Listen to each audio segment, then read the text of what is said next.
What's up, everyone? We're out here in Newport, Rhode Island for the Audrain Concours and Newport Motor Week. Going to be checking out all the different cars and coffee and things that are going on here, like the Gathering at Rough Point. There's a Cars and Coffee at Fort Adams, and then of course Sunday's Concours event. But the first stop is a place I've been meaning to visit for a long time. It's the Audrain Motor Museum in downtown Newport, Rhode Island. They always have such a nice, diverse collection of cars from various decades.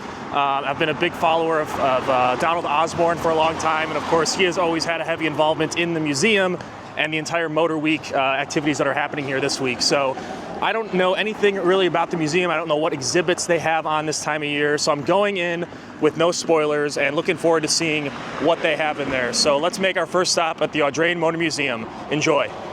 All right, so if you don't know much about the Audrain Motor Museum, it is a small footprint little museum here in Newport, Rhode Island, and it's actually a rotation exhibit-based museum. So it means every 3 months they rotate the collection of cars out to represent a new theme of whatever that exhibit may be. And if you can tell by looking around, this month or this time of year, the exhibit is Porsche. Specifically, the exhibit is called Rennsport, Porsche's transition from race to road. So we basically have a large array of all of Porsche's different, well, not all of them, but all of the greatest hits of Porsche's street cars and GT segment cars, some race cars, touring cars, prototypes, and some exceptional examples here that we're gonna take a quick tour around. So not in any particular order. You can see a yellow Carrera GT over there, very rare color configuration for the mid-2000s supercar they made. Lizard green GT3 RS from the 991.2 generation, looks like a Weissach package car. And then here a 997.2 GT3 RS. Next to one of the famed modern GT cars here, the GT4 RS, with the interior induction that you can hear while driving the high revving engine. Phenomenal example. Also with the Weissach package and those blue wheels. I think those are called like anodyne or something. The finish and the color material on those that comes with an option on the Weissach package. And we have a 997 Cup car here. I don't know if it's a Cup car or an IMSA GT car. Yeah, it looks like it is. They got the tag there on the side for IMSA, so this is a GT3 Cup car from 2013. And then here, this is very interesting, a 962, but not what you're normally used to seeing for a 962 Group C prototype with the enclosed cockpit. This is a 962 Spider. And I don't actually know much about these. One of just 4 built, apparently. It almost gives you kind of a prelude to the design that they used in their later prototypes that came in the 90s with the WSC 95 and some of the other things they had in between the Group C era and the later LMP era when the RS Spider came out. You can see the signature 962 headlights up in the front though. And of course it's a creation from Kremer, one of the teams that raced a lot of Porsches back in the day, like the 935s, 936. 962s and so on. And then what else? Let's keep moving here. We've got the newest GT3 RS, of course, from the 992 generation in the famous Ruby Star or Ruby Stone color. Also a Weissach pack car, of course. Super aggressive. Of course, this is the most race-inspired GT3 RS to date with all the different aero treatment that completely gets rid of the front trunk you would normally have on a 911, and all the different interior driving settings you can configure from the driver's seat, like the rebound and compression rates of the springs, front and rear, braking bias. Of course, PDK only, because that's fastest, and you want what's fastest in the purest expression of a 911 race-bred street car. Active aero with the DRS style flap at the back, swan neck mounts. Very cool. Next to its sort of predecessor, the 991.1 GT3 RS, in its original launch spec. And then one of my favorites, the predecessor before that, the 997.1 GT3 RS in the Halloween spec, black with the orange decals and trim accents. That just looks so cool. You got the orange roll cage in there. Back when the GT3 RS cars could have the manual transmission you see there. Super cool. And then we have the original RS car, the forebearer Carrera RS, specifically an RSR model there. in the nice like golden yellow. And then we move to what is considered by many to be the best 911 to date, the 911 ST in this nice deep purple shade.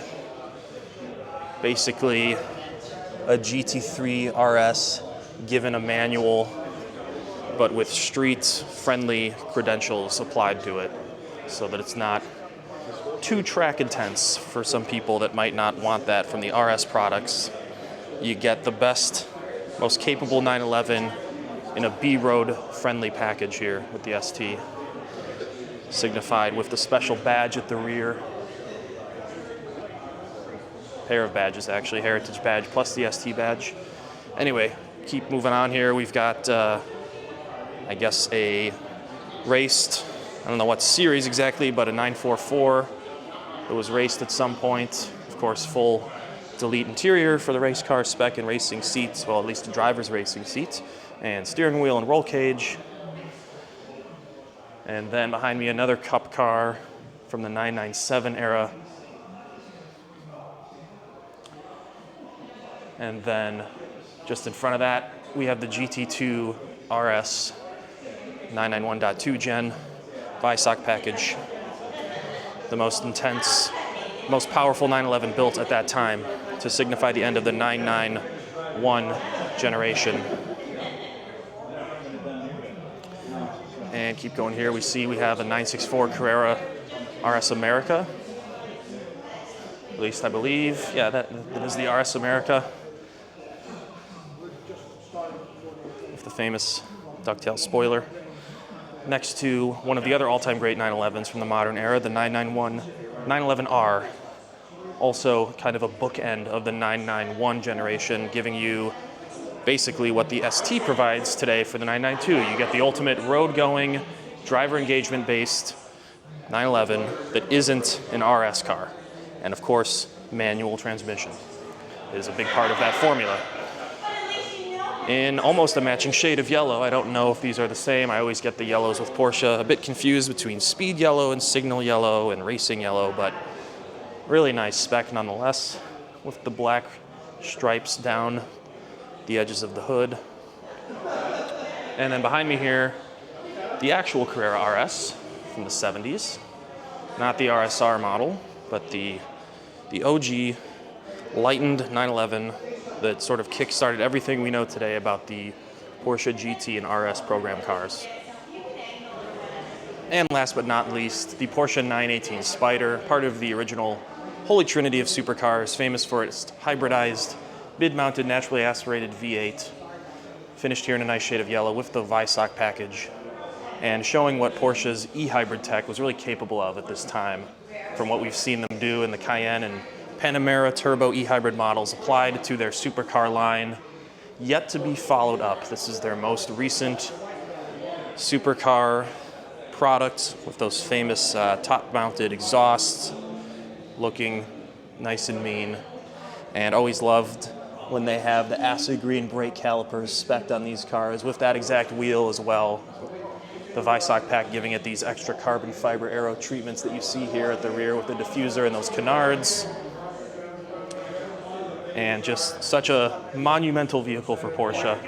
Again, yet to be followed up. We'll see if they come out with something, again, that's hybridized or fully electrified like the Mission X concept, but that has been a bit unknown as of late. And very interesting interior spec here with almost this like burgundy brown leather. And this car is just aged so well. It still looks so sharp and classy. You never see it in this color. I've seen, mostly neutral colorways on these and some reds. Did see one acid green 918 once, but very cool to see this here. So anyway, those are all the cars in the current exhibit of the Audrain Rennsport exhibit at the Audrain Museum for Porsche. And the museum actually rotates the cars, or their exhibits, I should say, every 3 months. So you can basically come here once a quarter and see an entirely different take on the museum with all the different cars and also the literature and the signage and the motorsports posters and such that they have spread around. And it's not always focused on just one mark like it is here for Porsche in this case. It can be a theme, you know, like muscle cars, convertibles. It could be a certain discipline of motorsports, perhaps, like prototype cars or Group 5 racing, off-roaders and SUVs, whatever it might be. Anything that's significant to the automotive world is something they're interested in showcasing. And they actually own, the museum themselves, own, I think, close to like 500 cars that are all stored and maintained off-site, of course, and then occasionally rotated into the museum, this small museum, for whatever exhibit they may be featuring them in. So there's always a reason to come back and check out the Audrain. And I'm glad I finally got the opportunity to come see this alongside the Newport Motor Week activities that are happening here. So much more to come from that. Hope you enjoyed this quick visit to the Audrain, and like and subscribe for more content coming from Newport Motor Week.